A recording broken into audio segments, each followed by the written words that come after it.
After 40 years on this bench, I thought I had seen every kind of pain, every type of hardship that could walk through my courtroom doors.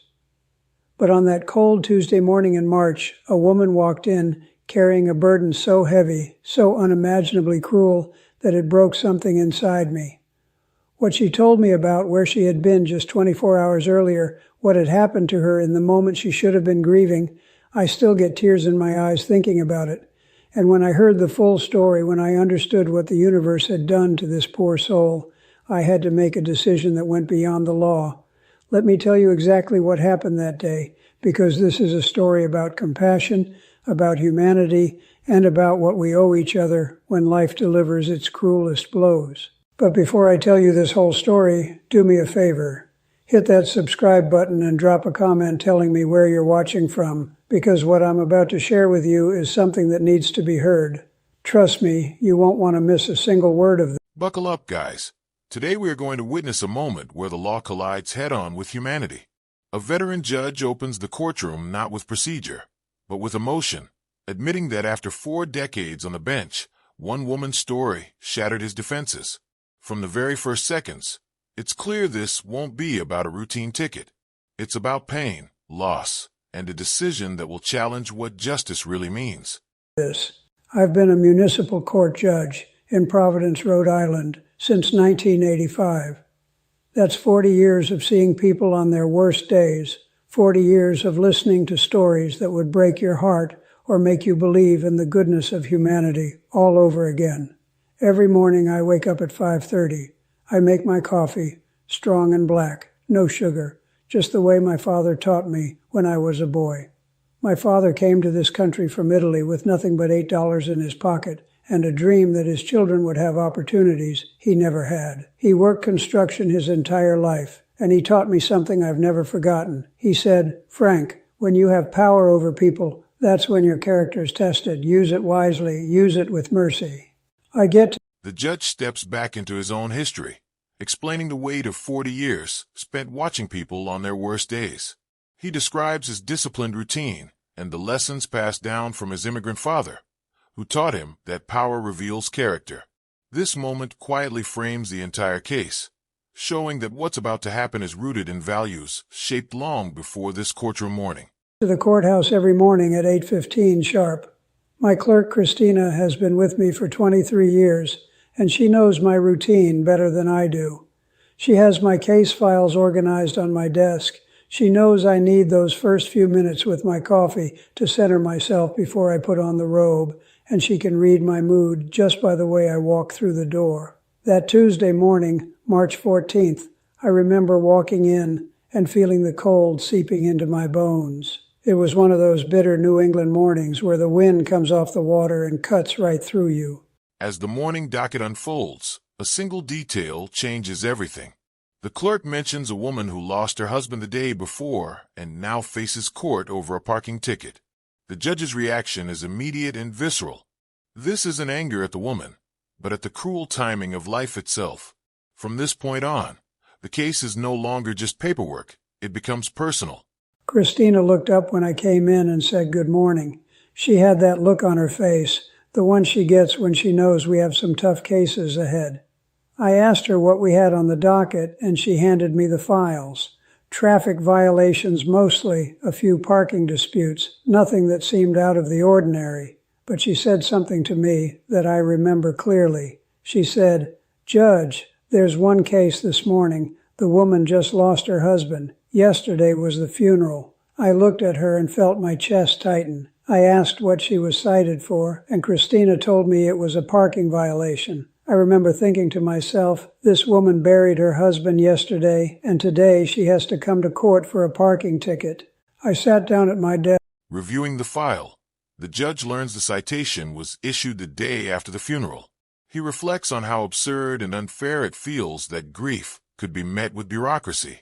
In this quiet stretch, the groundwork is laid for compassion, as he resolves to hear her story directly instead of treating her like another name on a page. And went through the files. I saw her name, Sarah Mitchell, and I read the citation. It was issued the day after her husband's funeral. The day after. I felt anger rising in me, not at her, but at the cosmic cruelty of it all, at the timing, at the fact that in her darkest hour she had to worry about a parking ticket and a court appearance. I made a note on her file. I wanted to hear her story directly. I wanted to look into her eyes and let her know that the law has room for compassion, that justice isn't just about rules, it's about understanding the human beings standing before you. At 9 o'clock, I walked into my courtroom. It's not a large room, not like you see on television with the soaring ceilings and marble columns. It's modest, functional, with rows of... The courtroom comes into view, modest, familiar, and filled with strangers waiting their turn. Among them, one woman stands out immediately. She sits alone, dressed in black, visibly shaken. Without a word spoken, her body language tells a story of exhaustion and sorrow, signaling that this case carries far more weight than the simple parking violation. Wooden benches where people wait for their cases to be called. The American flag stands to my right, and the Rhode Island state flag to my left. I've presided over thousands of cases in this room. I've seen people at their absolute worst and their surprising best. I've seen arrogance and humility, lies and raw honesty, and I've learned that every single person who walks through that door has a story, and that story matters. I looked out at the gallery that morning and saw maybe 20 people waiting. Some looked nervous, some looked annoyed, some... As routine cases pass, the judge keeps glancing toward her, watching her hold herself together. When her name is finally called, she rises slowly, as if unsure her legs will support her. The tension in the room builds as she approaches the bench, carrying grief that's impossible to ignore. Some looked resigned to their fate. My eyes moved across the faces until they landed on a woman sitting in the third row. She was alone. She wore a simple black dress and a cardigan that looked like it had been pulled on without much thought. Her hands were folded in her lap, and even from my bench, I could see she was trembling slightly. Her face was pale, and there were dark circles under her eyes that spoke of sleepless nights and endless tears. I knew immediately this was Sarah Mitchell. I started calling cases. I handled a parking dispute between two neighbors who couldn't agree on whose car was over the line. I dealt with a speeding ticket for a young man who swore he was only going 5 over the limit. Standing before the judge, her eyes reveal a depth of loss that eclipses any concern about fines. When asked to explain, she begins recounting her husband's funeral, her voice breaking as she describes a 32-year marriage ended by cancer. The courtroom falls silent, and it becomes clear this testimony is about far more than a citation. I listened to excuses and explanations, some genuine, some less so. And all the while, I kept glancing at Sarah Mitchell, sitting there so still, so alone, like she was holding herself together by sheer force of will. At 10:45, Christina called her case. Sarah Mitchell, she announced, and I watched the woman stand up slowly, like her legs weren't quite sure they would hold her. She walked to the front of the courtroom with small, careful steps. When she stood before my bench, she continues, describing family gathering after the burial, the kindness of others, and her overwhelming need to be alone with her grief. Her confusion over calling the house hers instead of theirs lands heavily. This moment captures raw vulnerability, showing how loss fractures even the simplest parts of identity. She looked up at me, and I saw in her eyes a depth of pain I'll never forget. These weren't the eyes of someone worried about a fine. These were the eyes of someone who had lost everything. I looked down at the citation in front of me. I said, "Mrs. Mitchell, I see here you've been cited for parking in a restricted zone on March 13th. Is that correct?" My voice was gentle. I wanted her to know from my tone that I wasn't here to make her day worse. She nodded and said, "Yes, Your Honor," so quietly I could barely hear her. I asked her to tell me what happened, to explain the circumstances. And what she told me next, Unable to sleep, she explains how memories drove her out into the night. She retraced the milestones of her marriage, where he proposed, where their children were born, until she found herself back at the cemetery. The narration pulls the viewer into the quiet desperation of grief, wandering through shared memories that now ache. Carry with me for the rest of my life. She took a breath, and I could see her struggling to keep her composure. She said, "Your Honor, March 12th was my husband's funeral. We were married for 32 years. He had cancer. It took him in 6 months." Her voice cracked on that last word, and I saw tears start to stream down her face. She didn't wipe them away. She just stood there and let them fall. I felt my own throat tighten. I've heard thousands of stories in this courtroom, but there's something about a widow's grief that cuts through every defense you build up as a judge. She continued, and I could hear the effort it took for her to speak.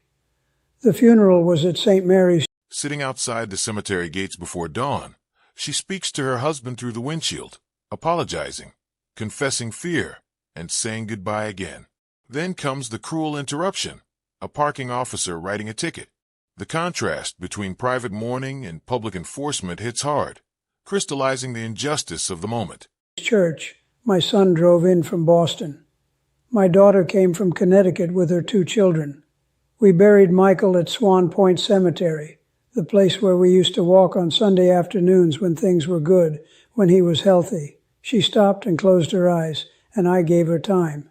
I didn't rush her. In my courtroom, people get the time they need to tell their truth. The judge studies the citation timestamp, mere hours after burial. As she confirms the fine and admits the financial strain, the emotional stakes rise. This isn't about the dollar amount. It's about being punished while barely surviving. The courtroom atmosphere shifts from procedural to profoundly human.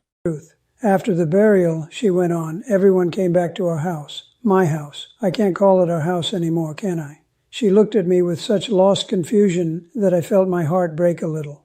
People brought food. They told me stories about Michael. They meant well, but all I wanted was for everyone to leave so I could be alone with my grief.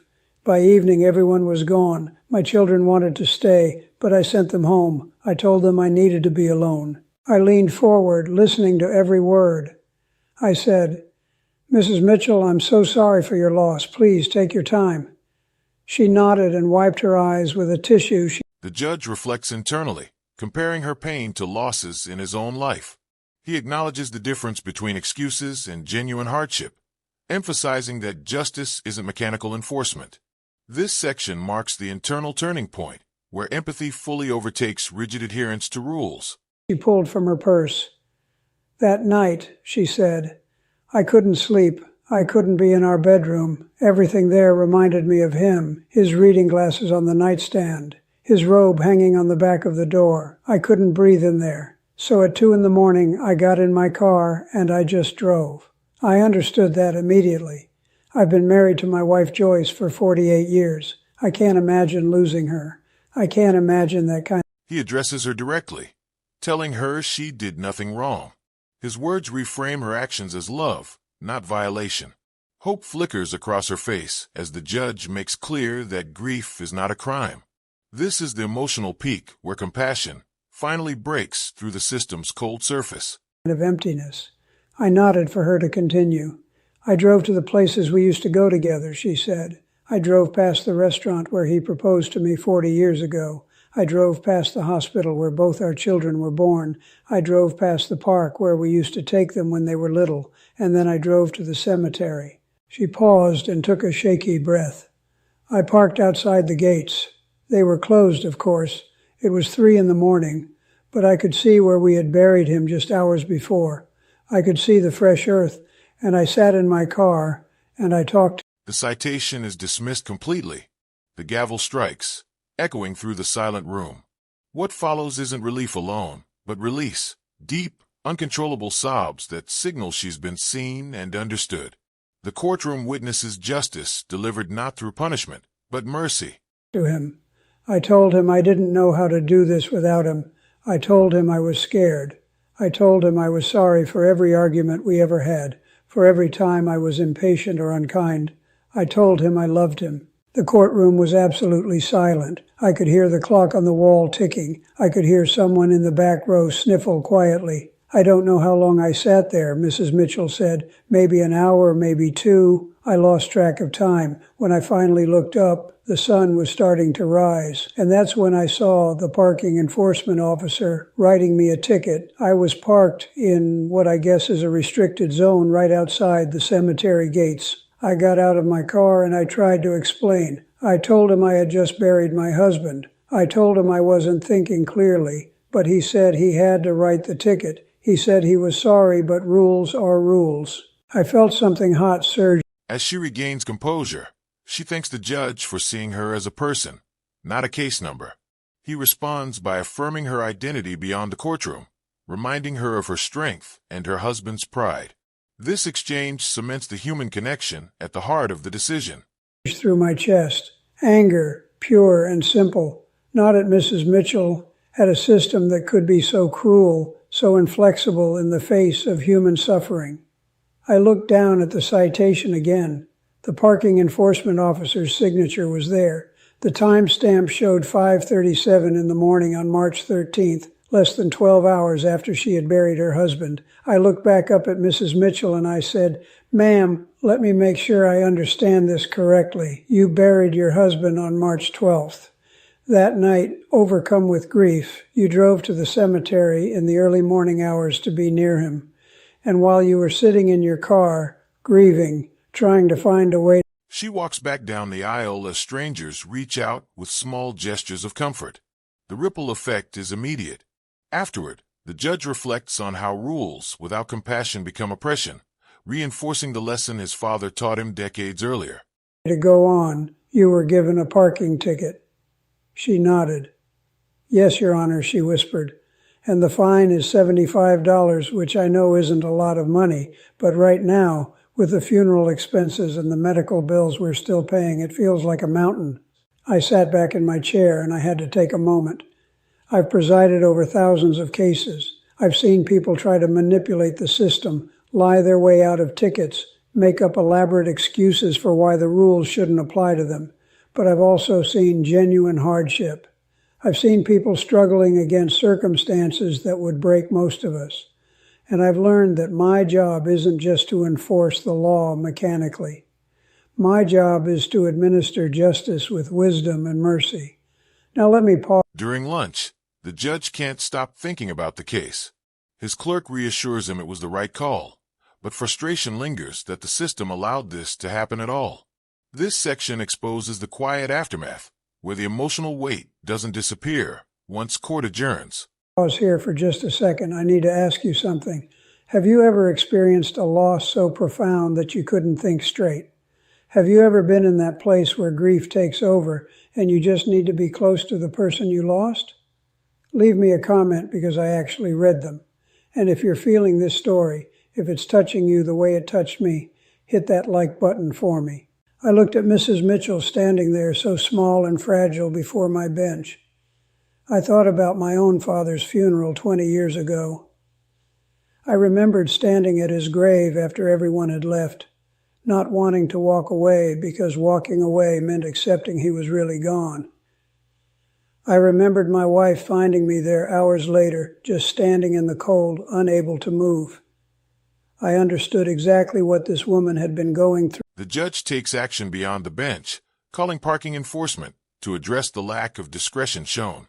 Calm but firm, he emphasizes humanity over procedure. Whether policies change or not, this moment shows accountability doesn't end with a ruling. True. I made my decision in that moment. I picked up my gavel, but I didn't strike it yet. I said, "Mrs. Mitchell, I want you to listen to me very carefully. You did nothing wrong, nothing. You were a grieving widow seeking comfort in the only way you knew how. You were trying to feel close to your husband one more time. That is not a crime. That is not something that deserves punishment. That is human. That is what love looks like when it has nowhere else to go." I saw her eyes widen slightly. I saw hope flicker there. He explains why cases like this keep him wearing the robe after 40 years. The ability to soften life's blows, even slightly, gives meaning to the role. Justice here is framed as service, not authority. For the first time since she'd walked into my courtroom, I continued, "This citation is dismissed. You owe nothing. Not $75, not 75 cents, not one single penny. You've paid enough. You've suffered enough. This court will not add to your burden." I brought the gavel down with a sharp crack that echoed through the silent courtroom. Mrs. Mitchell stood there, and for a moment I wasn't sure she had understood me. Then I saw her shoulders begin to shake. The tears that had been falling quietly became sobs, deep, wrenching sobs that came from the very center of her grief, but I could see they were different now. They weren't just tears of sadness. They were tears of relief, of gratitude, of feeling. At home, he recounts the story to his wife, who names the truth plainly. The woman needed validation, not punishment. This private conversation reinforces the idea that compassion resonates far beyond the courtroom walls. Feeling seen and understood in a moment when she probably felt completely alone in the world. Christina immediately stepped forward with a box of tissues. Mrs. Mitchell took several and pressed them to her face. I waited. I've learned over the years that sometimes people need a moment to let it all out, especially in a place where they thought they'd find more judgment and punishment. When she finally looked up at me, she said something I'll never forget. She said, "Thank you, Your Honor. Thank you for understanding. Thank you for seeing me as a person and not just a case number." I nodded to her and I said, "Mrs. Mitchell, you are not a case number. You are a woman who loved her husband for 32 years and lost him too soon. You are a mother and a grandmother doing her best to hold it together when everything is falling apart. That's who you are. And I want you to know something else." I paused to make sure she was listening. "Your husband would be..." Weeks later, a handwritten letter arrives. The woman explains that dismissing the ticket wasn't about money, but dignity. Reading it brings the judge to tears, reminding him why he refuses to grow emotionally numb after decades on the bench. "Very proud of you. Coming here today, facing this, when I'm sure all you wanted to do was stay in bed and hide from the world, that takes courage. You honor his memory with that courage." She smiled through her tears, a small broken smile that somehow held a glimmer of light. "He always said I was stronger than I knew," she whispered. I smiled back at her. "He was right," I said. "Now you go home, you take care of yourself, you lean on your children and your grandchildren, and you take all the time you need to grieve and heal.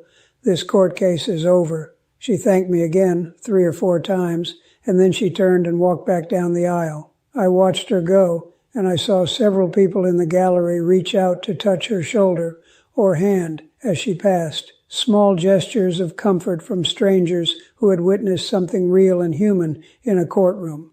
After she left, I sat there for a moment before calling the next case. I thought... The letter continues, describing her slow healing and gratitude for being allowed to grieve without judgment. The judge carefully stores it among his most meaningful keepsakes, symbolizing how deeply this case has affected him. I thought about the parking enforcement officer who had written that ticket. I understood he was doing his job. I understood that rules exist for a reason. But I also understood that rules without compassion become tyranny. Laws without mercy become oppression. My father taught me that. He said the letter of the law is important, but the spirit of the law is what matters. The spirit is about fairness, about decency, about recognizing that we're all human and we all stumble and fall sometimes. I called the next case, and then the next, moving through the morning docket. But my mind kept returning to Sarah Mitchell. I kept seeing her face, the pain in her eyes, the way her whole body seemed to carry the weight of her grief. And I kept thinking about that parking ticket written at 5:37 in the morning outside a cemetery gate. What kind of society do we live in where that happens? What kind of system are we running? At noon, we broke for lunch. I went back to my chambers and sat at my desk with the sandwich Joyce had packed for me that morning, but I couldn't eat. I kept thinking about the case. Reflecting broadly, the judge connects this moment to other cases where compassion changed lives. He argues justice must adapt to context, not force everyone into the same mold. This section expands the story from one woman to an entire philosophy. Christina knocked on my door and came in. She looked at me and said, "That was the right call, Judge." I nodded. "I know it was," I said. "But it makes me angry, Christina. It makes me angry that she had to come here at all. It makes me angry that nobody along the way, from the officer who wrote the ticket to the clerk who processed it, nobody stopped and said, 'Wait a minute, this isn't right.'" Christina sat down across from me. She's been with me long enough to know when I need to talk something through. "You can't fix the whole system," she said gently, but you can make sure that in your courtroom, compassion wins. You did that today. That woman will never forget what you did for her. I knew Christina was right, but I also knew I wanted to do more. That afternoon, I made a phone call to the parking enforcement department. I spoke to the supervisor and I explained what had happened. I wasn't angry. I didn't yell, but I did make it very clear that citations like this one reflect poorly on all of us. I said, "We have the discretion to be human beings first and enforcement officers second. Please remind your people of that." The supervisor listened and promised to review their training and policies. I don't know if anything changed after that call, but at least I tried. I'm going to be honest with you. Cases like Sarah Mitchell's are exactly why I still put on these robes every morning after 40 years, because I can make a difference in someone's life. I can take a terrible situation and make it just a little bit better. I can remind people that the system isn't all cold bureaucracy, that there are still... He addresses critics who call compassion weakness, countering with examples where mercy meant being firm. The balance between accountability and empathy is laid bare, showing that true justice requires discernment, not rigidity. Human beings making decisions, and that those human beings have hearts. If you believe that matters, if you think compassion should be part of justice, hit that like button, and make sure you're subscribed, because I have more stories like this, stories that will restore your faith in what the law can be when it's administered with wisdom and mercy. That evening when I got home, Joyce asked me how my day was. We were sitting at the kitchen table having dinner, just the two of us, like we've done for nearly 50 years. I told her about Sarah Mitchell. I told her about the parking ticket and the funeral in the cemetery. Joyce got tears in her eyes. She reached across the table and took my hand. She said, Frank, that woman needed you today. She needed someone to tell her she hadn't done anything wrong, that her grief was valid, that she wasn't going to be punished for loving her husband. Joyce always knows exactly how to name what I'm feeling. I thought about Mrs. Mitchell a lot in the days after that. I wondered how she was doing. I wondered if she was finding her way through the fog of grief. I've learned over the years that grief doesn't follow a timeline. It doesn't care about your schedule or your obligations. It comes in waves, sometimes gentle, sometimes crushing, and all you can do is ride them out and trust that eventually the waves will get smaller and farther apart. About 3 weeks later, I was in my chambers going through some paperwork when Christina came in with an envelope. She said, "Judge, this came for you." I looked at the return address and saw it was from Sarah Mitchell. I opened it carefully and pulled out a handwritten letter on simple stationery. The handwriting was shaky but legible. I want to read you part of what she wrote because it meant more to me than almost anything I've received in my career. She wrote, "Dear Judge Caprio, I hope you don't mind me writing to you.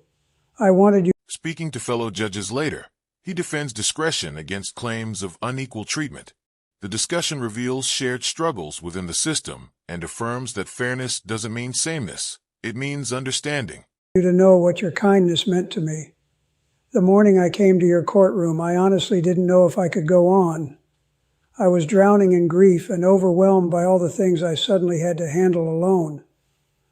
When that officer gave me the parking ticket while I sat at my husband's grave, it felt like the universe was telling me it didn't care about my pain, that I still had to follow all the rules, even though my world had ended. I went to court that day expecting more of the same, more cold bureaucracy, more being treated like a number. But you saw me. You really saw me. You understood. And when you dismissed that ticket, it wasn't really about the $75. It was about someone in a position of authority telling me I wasn't crazy, I wasn't wrong, my grief mattered. You gave me permission to be human in my darkest hour. I will never forget that." I had to stop reading for a moment. I took off my glasses and wiped my eyes. "I'm not ashamed to tell you," I cried reading that letter. "After 40 years on the bench, you'd think I'd have thicker skin, but I don't.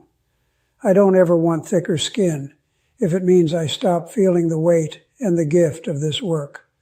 Her letter continued, "I wanted you to know that I'm doing better. Some days are still very hard, but I'm finding my way. My daughter convinced me to join a grief support group at the community center, and that's helping. I'm learning that grief is love with nowhere to go, and that's okay. It means I love deeply, and that's not something to be ashamed of. You helped me understand that.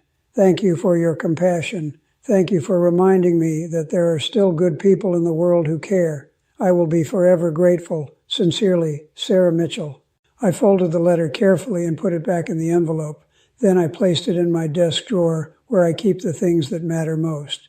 Letters from people whose lives I've touched, photos of my family, a prayer card from my father's funeral, the things that remind me why I do this job and who I want to be as a judge and as a man. That night at dinner, I told Joyce about the letter. She listened with that patient, loving attention she's given me for nearly 5 decades. When I finished, she said something profound. She said, "Frank, you showed her mercy, but more than that, you showed her dignity. You treated her like her pain mattered. That's what she'll remember. Not that you dismissed a parking ticket, but that you acknowledged her suffering and responded with love."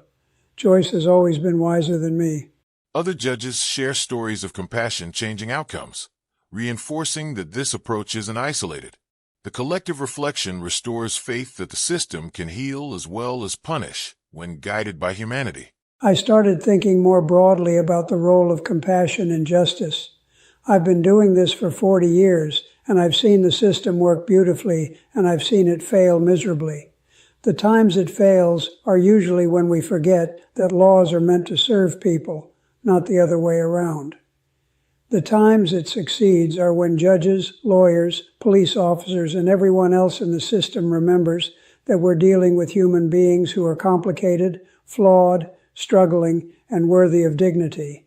I thought about some of the other cases I've handled where compassion made all the difference. I thought about the single mother who couldn't pay her parking tickets because she was working 2 jobs to keep food on the table for her kids. I dismissed her fines and connected her with social services that could help.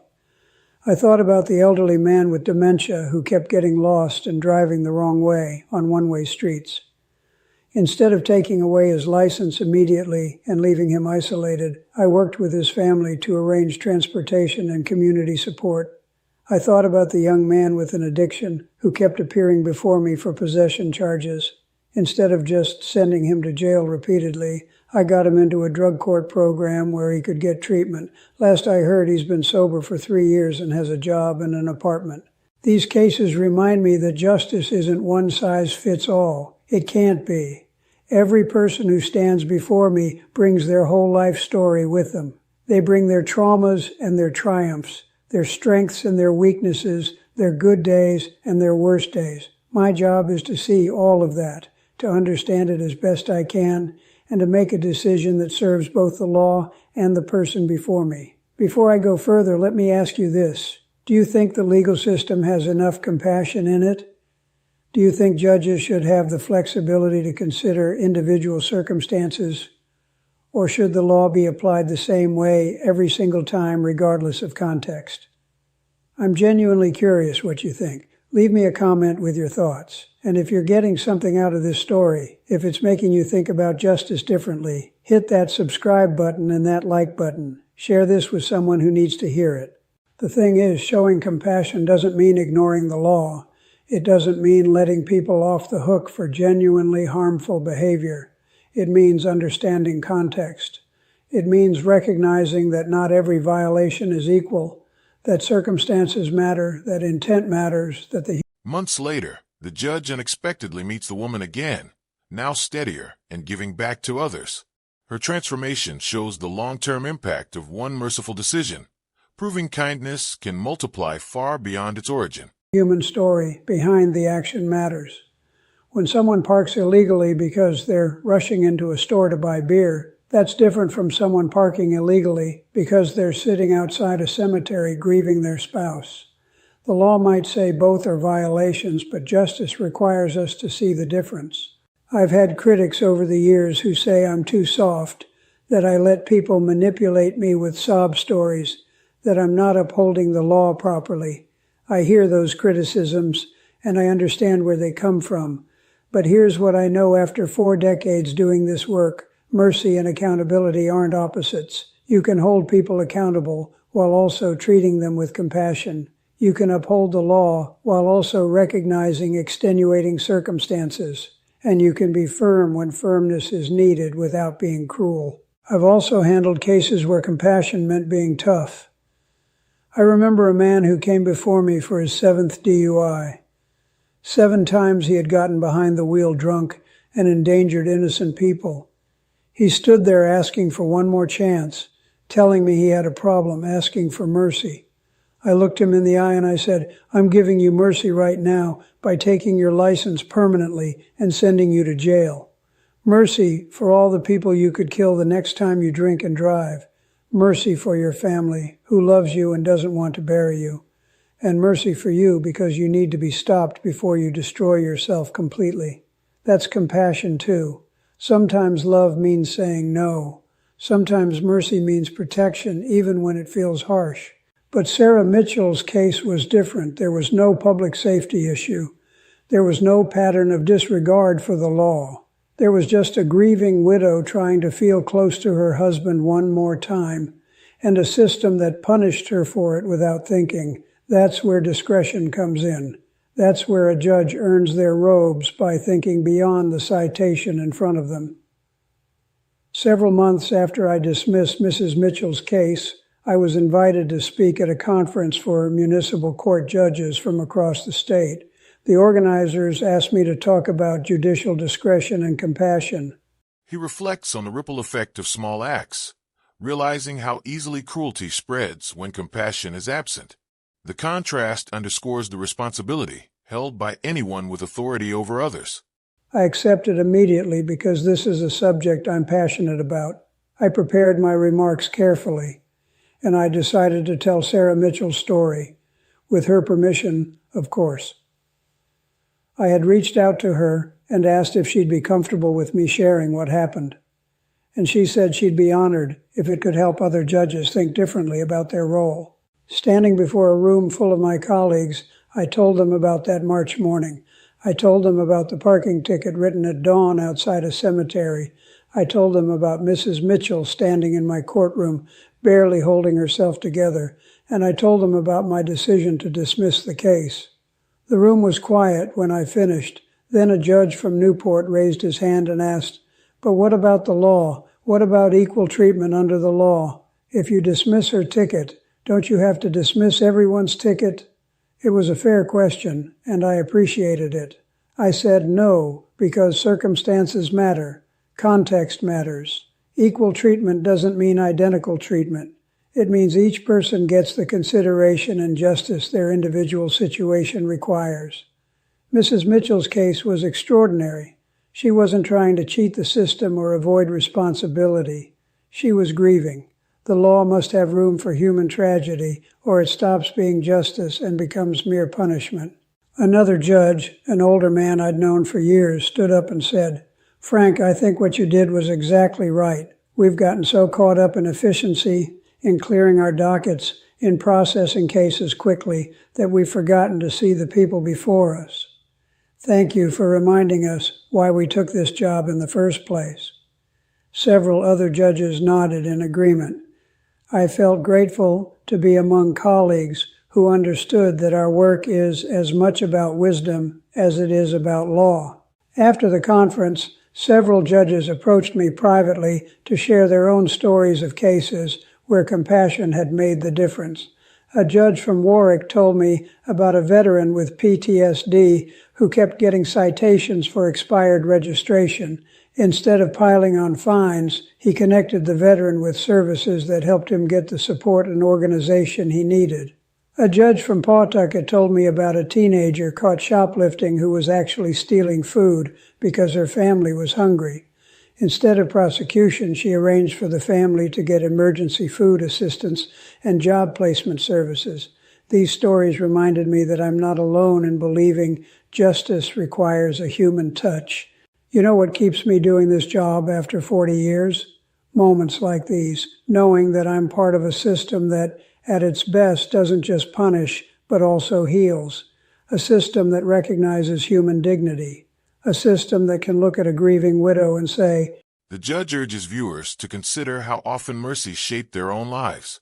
He connects personal experiences of grace to the obligation to extend it forward, framing compassion as a societal necessity. We see you, we understand, and we're not going to make your life harder. If this story is restoring your faith in justice, show me by hitting that subscribe button and that like button. Tell me in the comments if you've ever experienced compassion from someone in authority when you needed it most. I think often about what my father would say if he could see me now. He died 20 years ago, but his voice is still in my head, guiding me. He was a simple man, a construction worker who never went to college, but he had a wisdom that came from a hard life lived with integrity. He used to tell me, Frank, when you have the power to make someone's day better or worse, always choose better, always. It costs you nothing and it means everything to them. I try to live by that principle in every case I've handled. I've dismissed fines for people who genuinely couldn't pay them. I've arranged payment plans for people struggling financially. I've connected people with social services, job programs, addiction treatment, mental health resources. I've tried to see beyond the citation or charge to the human being who needs help, not just punishment. But I've also been firm when needed. I've thrown the book at drunk drivers who showed no remorse. I've been tough on people who showed a pattern of disregard for others' safety. I've held people accountable for their choices, because compassion doesn't mean there are no consequences. It means the consequences are proportionate, fair, and delivered with respect for human dignity. Sarah Mitchell's case taught me something I should have already known but needed to be reminded of. Grief is not a crime. Suffering is not an offense. Being human in a moment of overwhelming pain is not something that deserves punishment. Our legal system sometimes forgets that. It gets so caught up in rules and procedures that it loses sight of the people those rules are supposed to serve. I want to tell you about something else that happened about 6 months after I dismissed Mrs. Mitchell's ticket. I was at the grocery store on a Saturday morning, doing the shopping Joyce had asked me to do. I was in the produce section, trying to figure out which avocados were ripe, when I heard someone say, "Judge Caprio?" I turned around and saw Sarah Mitchell standing there with her shopping cart. She looked different than she had in my courtroom. She still had sadness in her eyes, that kind of sadness that never fully leaves after you lose someone you love. But she also looked lighter somehow, like she'd found a way to carry the weight. I smiled and said hello. She came over and took my hand. "I wanted to thank you again," she said. "Not just for dismissing the ticket, but for treating me like I mattered. I've thought about that day so many times, about your kindness. It helped me more than you know." I told her I was just doing my job. As he nears the end of his career, he explains that the cases he treasures most aren't famous ones, but moments where he chose humanity. Sarah Mitchell's case stands as a defining example of justice done right. "The way it should be done." She shook her head. "No," she said, "you did it the way it should be done. Most people just do their job. There's a difference." We talked for a few minutes there in the produce section. She told me her daughter had just had another baby, her third grandchild. She told me she'd gone back to work part-time as a librarian. She told me she'd started volunteering at a grief support group, helping other people who were walking the path she'd walked. "I figured if I could help someone else the way you helped me," she said, "then maybe some good could come from all this pain." I felt my eyes get misty right there next to the avocados. This woman, who had stood in my courtroom 6 months earlier, barely able to speak through her tears, was now using her pain to help others. That's the resilience of the human spirit. That's what we're capable of when we're treated with dignity and compassion instead of coldness and bureaucracy. Before we parted ways, she said something I'll never forget. She said, "Judge, you gave me back my faith that day, faith that the world isn't all cruel, faith that there are still people who care, faith that I could get through this. Thank you for that gift." I hugged her right there in the store, something I rarely do, but it felt like the right thing in that moment. When we stepped back, we were both crying a little, and I didn't care who saw. Driving home that day, I thought about the ripple effects of our actions. I had taken 2 minutes in my courtroom to show compassion to a grieving widow. It cost me nothing. It cost the city nothing, but it meant everything to her. And now she was taking that compassion and multiplying it, sharing it with others in grief support groups, passing it forward. One small act of mercy had created waves that would touch people I'd never meet. That's the power we have when we choose kindness. I also thought about all the times the system doesn't work this way. All the people who fall through the cracks because nobody takes the time to see them. All the cases that get processed mechanically without anyone asking, wait, what's the story here? What are the circumstances? I wondered how many Sarah Mitchells are out there who didn't have the luck to appear before a judge willing to exercise compassion. That thought made me sad and angry. We can do better. We must do better. Look, I need to ask you for a favor. If this story is resonating with you, if you're seeing the importance of compassion in our legal system, I need you to share this. Send it. He emphasizes that compassion isn't softness, but courage, the willingness to truly see another person. This segment distills decades of wisdom into a single truth. Justice without heart is hollow. To someone who works in law enforcement or the courts. Send it to someone who's going through grief. Send it to someone who needs to be reminded that there are still good people trying to do the right thing. Hit that subscribe button so you don't miss the other stories I'm going to share, and leave me a comment telling me what you think. Do you think I did the right thing? Would you have done the same? As my career has gone on, I've become more and more convinced that the best legal outcomes happen when we combine the head and the heart. The head understands the law, knows the statutes, recognizes the need for order and consequences. The heart understands suffering, recognizes humanity, sees the person beneath the case number. Both are necessary. A judge who operates only from the head becomes mechanical and cruel. A judge who operates only from the heart becomes arbitrary and loses credibility. But when you combine both, when you apply the law with wisdom and compassion, that's when justice truly happens.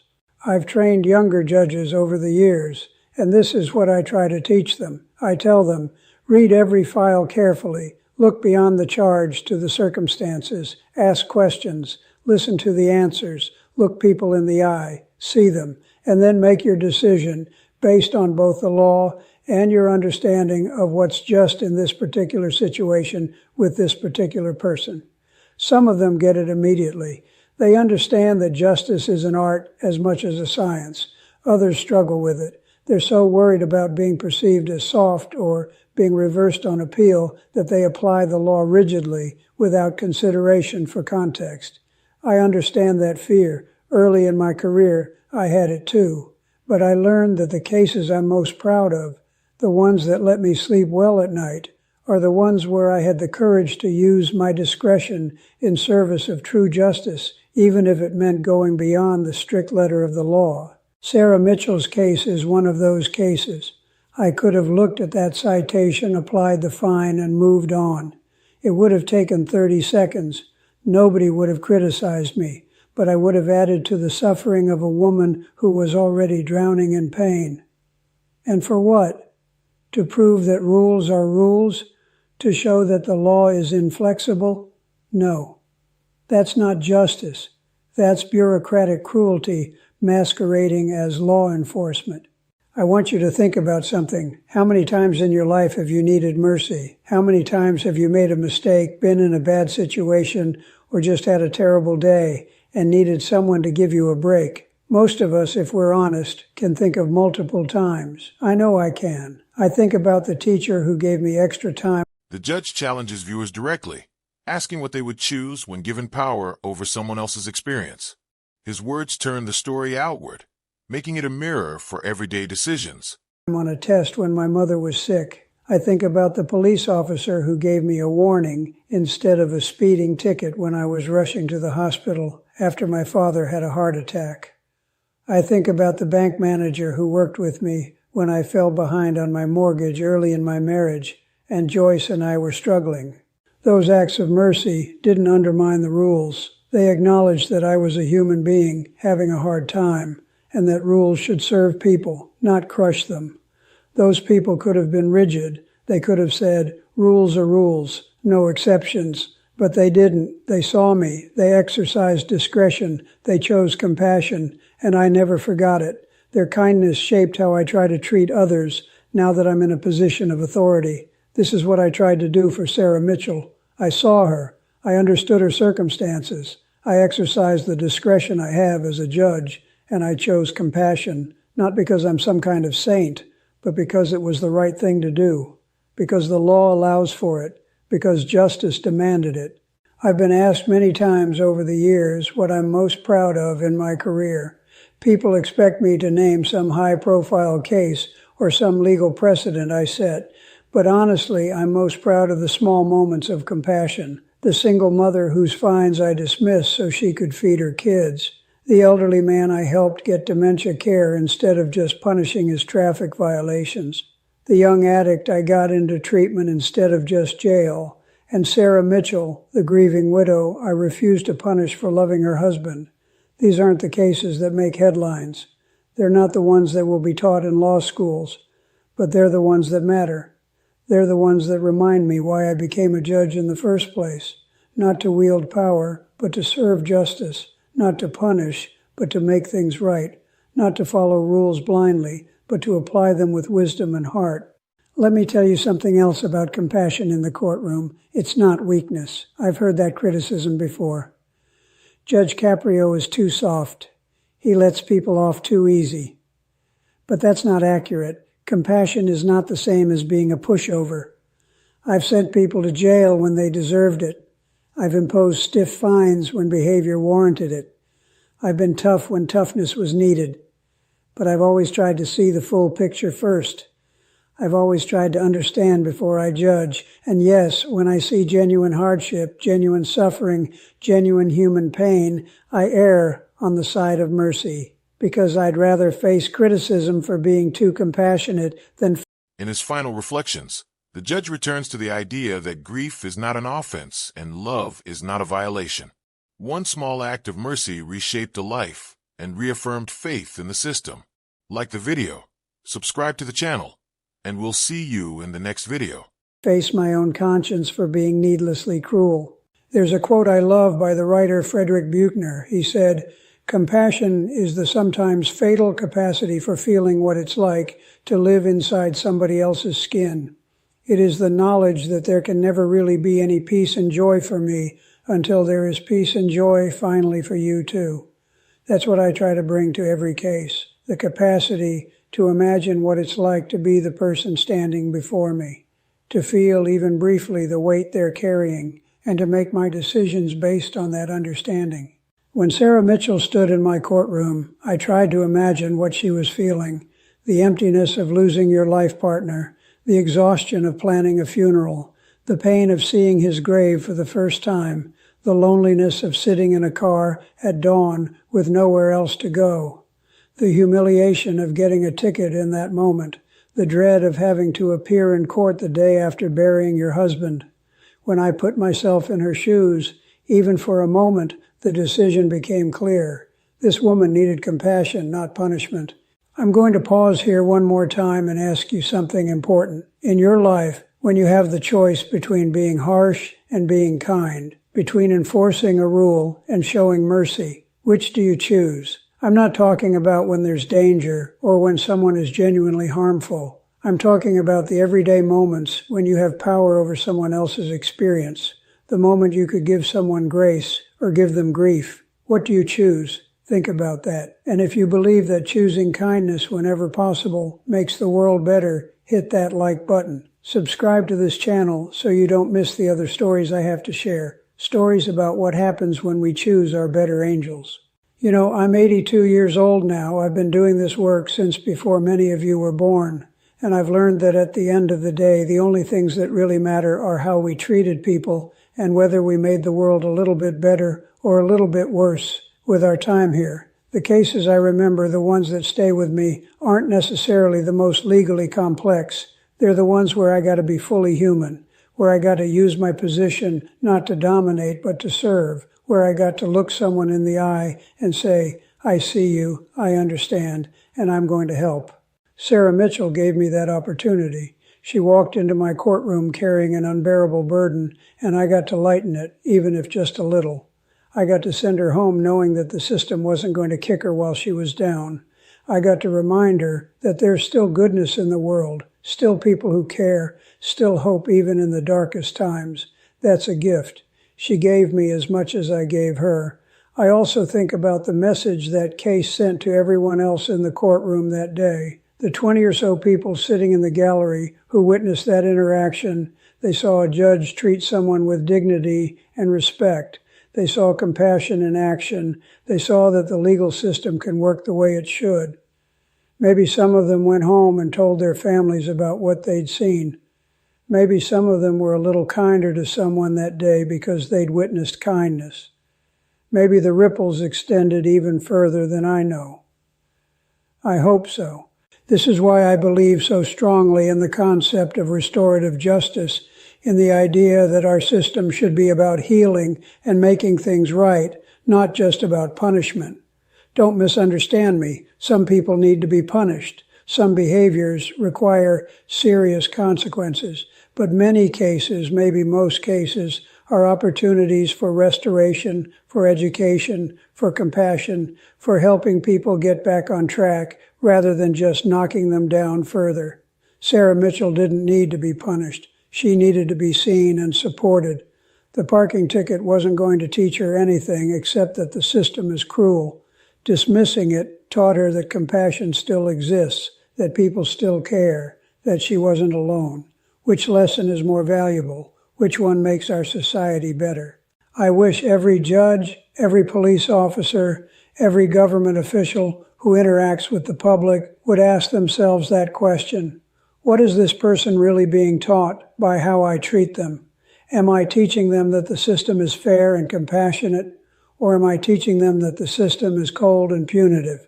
Am I building trust or destroying it? Am I part of the solution or part of the problem? These are the questions that keep me up at night sometimes, because I know the system doesn't always work the way it should. I know there are judges who are harsh for the sake of being harsh. I know there are officers who enforce the letter of the law without any consideration for circumstances. I know there are bureaucrats who say, I'm just doing my job, without thinking about the human impact of that job. And I know that those failures erode public trust, create cynicism, and make the world a little bit colder.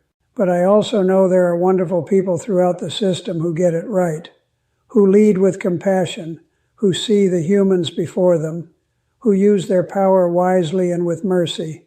I've met so many of them over the years, and they give me hope that we can do better, that we can be better, that the system can serve its highest purpose of creating justice and healing rather than just punishment and pain. So let me ask you this. Do you think I was too harsh on the parking enforcement officer who wrote that ticket, or not harsh enough? Should there be consequences for officials who exercise their power without compassion? I'm genuinely curious what you think. And here's another question. If you were in my position that morning, what would you have done? Would you have dismissed the ticket like I did? Or would you have applied the fine because rules are rules? Leave me a comment with your honest thoughts. I read every single one, and I learned from them. One thing I want to be clear about is that I don't think I'm special for what I did. I don't think I deserve any particular praise for showing basic human decency. This should be the standard, not the exception. Every judge should be thinking this way. Every person with power over others should be exercising that power with wisdom and compassion. The fact that it's noteworthy when someone does is actually kind of sad. It means we've normalized cruelty and bureaucratic indifference to such a degree that kindness stands out. We can do better than that. We must do better than that. And it starts with each of us in whatever position we hold, making the choice to see people, to understand their circumstances, and to respond with compassion whenever possible. If you're a teacher, it means understanding that the kid who didn't do his homework might be dealing with chaos at home. If you're a boss, it means recognizing that the employee who's been off lately might be going through something difficult. If you're a customer service representative, it means treating even the angriest customer with patience and humanity. If you're a judge, it means looking beyond the citation to the person standing before you. This is how we change the world, not with grand gestures, but with small acts of compassion multiplied across millions of interactions every day. Sarah Mitchell's case was one small moment in one small courtroom in Providence, Rhode Island. But it mattered to her. And it matters to everyone who hears this story and maybe thinks a little differently about how they use whatever power they have. I'm going to tell you one more thing about that case, and then I want to get to my final thoughts. About a year after I dismissed Mrs. Mitchell's ticket, I was honored by the Rhode Island Bar Association for my years of service. It was a nice ceremony, a lot of kind words, a plaque for my office. At the reception afterward, a woman approached me, who I didn't recognize at first. Then I realized it was Sarah Mitchell. She was wearing a beautiful blue dress, and she had color in her cheeks. She looked like a person who had found her way back to life. She told me she'd read about the ceremony in the paper and wanted to come thank me in person one more time. But she also wanted to tell me something. She said, "Judge, I started a scholarship fund in my husband's name. It's for people who are facing financial hardship due to medical bills or funeral expenses. We raised enough money to give out 3 scholarships this year to help people pay their bills and get back on their feet. And I want you to know the inspiration for that fund was you. The kindness you showed me, I wanted to pass it on. I wanted to multiply it. I was speechless. This woman had taken the compassion I'd shown her and turned it into something that would help countless other people. She'd taken her pain and transformed it into purpose. She'd taken the mercy she received and magnified it. That's the power of compassion. It doesn't just help the immediate recipient. It creates a ripple effect that extends far beyond what we can see or measure." I hugged her again, and I told her how proud I was of her, how her husband would be proud, how she was honoring his memory in the most beautiful way. She smiled and said, "I learned from the best." I don't think I'm the best, not by a long shot, but I'm grateful that something I did on one random Tuesday morning ended up creating something so meaningful. That scholarship fund is still operating today, 5 years later. It's helped dozens of families who were drowning in medical debt or funeral costs. It's kept people in their homes. It's allowed parents to keep feeding their children. It's prevented financial catastrophe for people who were hanging on by a thread. And it all started because I chose compassion over bureaucracy in my courtroom one morning. That's what I mean when I say our small choices matter. So here's what I want to leave you with. Whether you're a judge or a teacher, a police officer or a parent, a boss or a friend, you have power in people's lives. You have the ability to make their day better or worse, to see them or ignore them, to show compassion or withhold it. Choose carefully, choose wisely, choose with your heart as well as your head, because those choices ripple out in ways you'll never fully see. They shape lives. They change trajectories. They teach lessons. They create the world we all have to live in. If this story meant something to you, if you believe in equal justice tempered with mercy like I do me a favor. Hit that like button and subscribe to this channel. Turn on that bell icon so you never miss another story from my courtroom. Share this video with someone who needs to hear this message, someone who's going through a hard time, someone who works in law enforcement or the courts, someone who believes that character matters more than cash, that compassion matters more than rules, that people matter more than procedures. And check out the next video on your screen. I've got another incredible story from my courtroom that you won't believe. It's about a veteran who appeared before me, and what happened next changed both of our lives. I promise you'll want to see it. I'm Frank Caprio. I've been on this bench for 40 years because I believe something simple. We're all equal before the law, every single one of us, rich or poor, powerful or powerless. And that law should be applied with wisdom, with discretion, and with compassion. Because we're not just enforcing rules, we're serving justice. And justice without mercy isn't really justice at all. It's just punishment. And punishment alone has never healed anyone or made the world better. Thank you for listening to my story. Thank you for caring about these things. Thank you for believing, like I do, that we can do better, be better, and create a system that serves the highest ideals of human dignity and compassion. God bless you. Take care of each other. Show kindness whenever you can. And remember, respect costs nothing, but it's worth everything. I'll see you tomorrow with another story, another lesson, another reminder of why this work matters. Until then, be good to each other.